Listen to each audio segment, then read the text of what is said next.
আজ আমরা এমন একটি বিষয়ে আলোচনা করব যা বাংলাদেশের নাগরিকদের মধ্যে বেশ আলোড়ন সৃষ্টি করছে। ভারত কি বাংলাদেশের ওপর কৌশলগত নিয়ন্ত্রণ লাভের জন্য তার বিশাল রেল নেটওয়ার্ক ব্যবহার করার চেষ্টা করছে? সেই জল্পনা নিয়েই আজকের আলোচনা। এখন কোনো সিদ্ধান্তে পৌঁছানোর আগে আসুন আমরা ঘটনাবলী নিরীক্ষা করি।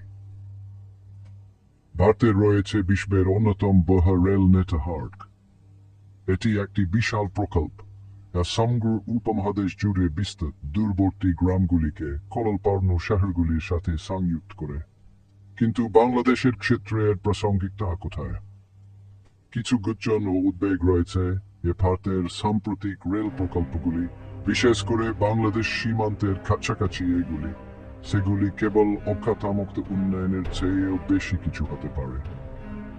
কেউ কেউ মনে করেন এই অঞ্চলে আরো বেশি প্রভাব বিস্তারের জন্য এটি একটি কৌশলগত পদক্ষেপ। এটি আরো ভালোভাবে বোঝার জন্য আসুন আমরা ঐতিহাসিক প্রেক্ষাপট বিবেচনা করি। ভারত ও বাংলাদেশের মধ্যে রয়েছে এক জটিল সম্পর্ক। এখানে সহযোগিতা এবং উত্তেজনা উভয়ই লক্ষ্য করা যায়।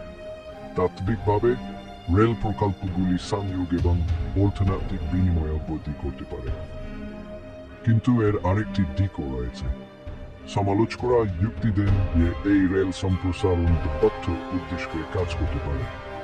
বন্ধের সময় এগুলি সম্ভাব্যভাবে দ্রুত শূন্য চলাচলের জন্য ব্যবহার করা যেতে পারে, যা ভারতকে একটি উল্লেখযোগ্য কৌশলগত সুবিধা প্রদান করে। এটি কি শুধুমাত্র দাতন, নাকি এই দাবিগুলিতে কিছু সত্যতা রয়েছে?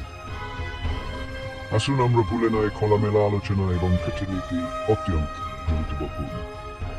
অবকাঠামোগত উন্নয়ন অগ্রগতির জন্য অপরিহার্য হলেও এটি নিশ্চিত করাও জরুরি যে এই ধরনের প্রকল্পগুলি অনাবশ্যক সতর্কতা বা সার্বভৌমত্বের জন্য হুমকি সৃষ্টি না করে। তাহলে ভারত কি বাংলাদেশের কাছে যাওয়ার পিছনের দরজা হিসেবে তার রেলপথ ব্যবহার করছে? উত্তরটি স্পষ্ট নয়।